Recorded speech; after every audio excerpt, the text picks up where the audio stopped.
اعوذ باللہ من الشیطان الرجیم بسم اللہ الرحمن الرحیم سورۃ بقرہ پارہ نمبر 2 رکوع نمبر 17 قد نری تقلب وجہک ہم فی السماء ہم دیکھ رہے ہیں آپ کا آسمان کی طرف بار بار منہ اٹھانا۔ قد نری تقلب وجہک فی السماء ہم دیکھ رہے ہیں آپ کا آسمان کی طرف بار بار منہ اٹھانا۔ فلنولینک قبلۃ ترضاها ہم آپ کو ضرور متوجہ کر دیں گے ایسے قبلہ کی طرف جس سے آپ راضی ہو گئے۔ فَوَلِّ وَجْهَكَ شَطْرَ الْمَسْجِدِ الْحَرَامِ پس آپ پھیر دیجئے اپنا چہرہ مسجد حرام کی طرف۔ وَحَيْثُ مَا كُنْتُمْ اور جہاں بھی ہو تم لوگو۔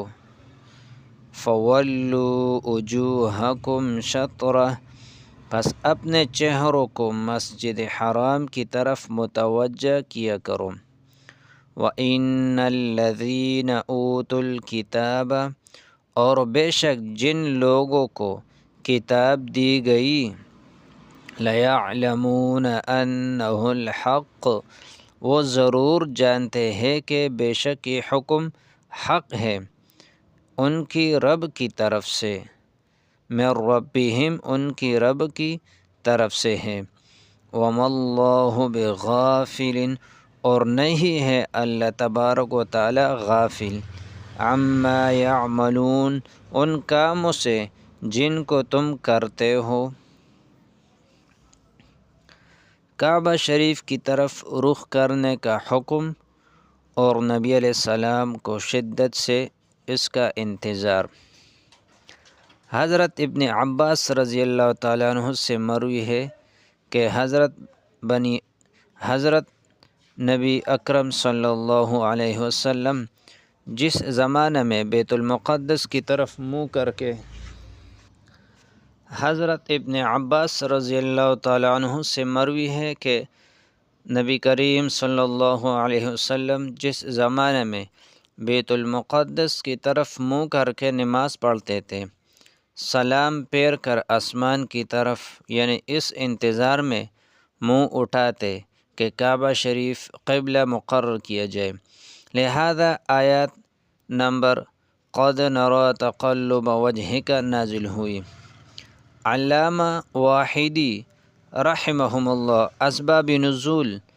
صفحہ نمبر 39 میں لکھتے ہیں کہ حضرت محمد صلی اللہ علیہ وسلم نے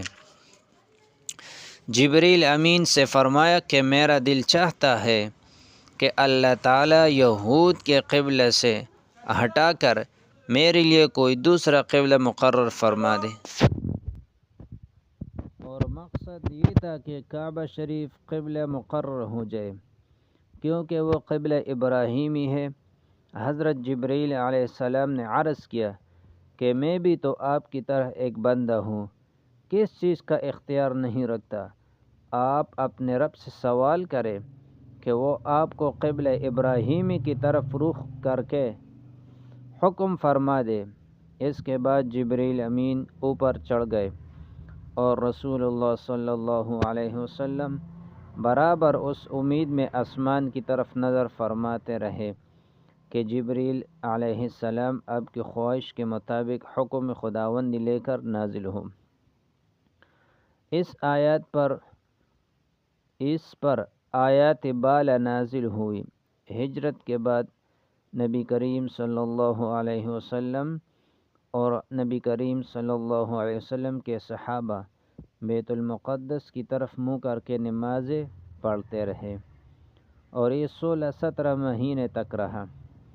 پھر نبی کریم صلی اللہ علیہ وسلم کی خواہش پر کعبہ شریف کو قبلہ مقرر کر دیا گیا اور کعبہ شریف کی طرف منہ کر کے نماز پڑھنے کا حکم ہوا، اور عمومی طور پر سب مسلمانوں کو اللہ تعالیٰ نے حکم دے دیا کہ تم جہاں بھی ہو مکہ مدینہ میں ہوں یا بیت المقدس میں یا دنیا کے کس گوشے میں ہوں، مسجد حرام ہی